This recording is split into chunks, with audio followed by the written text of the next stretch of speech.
സന്തോഷത്തിൻ്റെ താക്കോൽ എന്ന് നമ്മൾ പലപ്പോഴും പറഞ്ഞു കേട്ടിട്ടുണ്ട്. എന്നാൽ ദുഃഖത്തിൻ്റെ താക്കോൽ എന്താണെന്നറിയാം?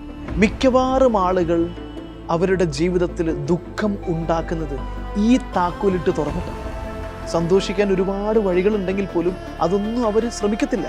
എന്നിട്ട് അവരുടെ കയ്യിലുള്ള ഞാൻ ഈ പറയാൻ പോകുന്ന ഈ താക്കോലുണ്ടല്ലോ, ഈ താക്കോലിട്ട് സ്വന്തം ജീവിതം തുറക്കാൻ ശ്രമിക്കും.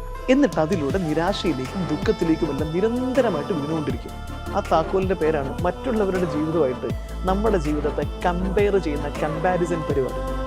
ആദ്യം മനസ്സിലാക്കുക, നമ്മളെപ്പോലെ നമുക്കേ കഴിയും. മറ്റൊരാളുടെ ജീവിതം നമുക്കതുപോലെ കോപ്പി അടിക്കാൻ പറ്റില്ല. അവൻ്റെ വിജയങ്ങളും അവൻ്റെ നേട്ടങ്ങളും അവൻ്റെ സക്സസ്സുകളും ഇതെല്ലാം കണ്ട് ഇതുപോലെ തന്നെ ആവണമെന്ന് വിചാരിച്ചു കഴിഞ്ഞാൽ നിങ്ങൾക്ക് നടക്കില്ല. അവനില്ലാത്ത കുറേ നിങ്ങൾക്കുണ്ടാവും. അവനില്ലാത്ത ഒരുപാട് ക്വാളിറ്റീസ്, ഒരുപാട് സന്തോഷങ്ങൾ, ഒരുപാട് അവസരങ്ങൾ ഇതെല്ലാം ഉണ്ടാവും. നമുക്ക് ഉള്ളതിലേക്ക് നോക്കുക. നമ്മളുടെ ജീവിതത്തിൽ എന്താണോ ഉള്ളത് അതിൽ നിന്ന് കണ്ടെത്താൻ ശ്രമിക്കുക. സന്തോഷത്തിൻ്റെ താക്കോൽ കമ്പാരിസൺ സന്തോഷത്തിലേക്കുള്ളതല്ല, ദുഃഖത്തിലേക്കുള്ള താക്കോൽ ദ്വാരം. അതിൽ നിന്ന് വിട്ടു നിൽക്കുന്നതാണ് ഏതൊരു മനുഷ്യനും ഹാപ്പിനെസ് ആയിരിക്കാൻ ഏറ്റവും ഇമ്പോർട്ടൻ്റ് ആയിട്ട്.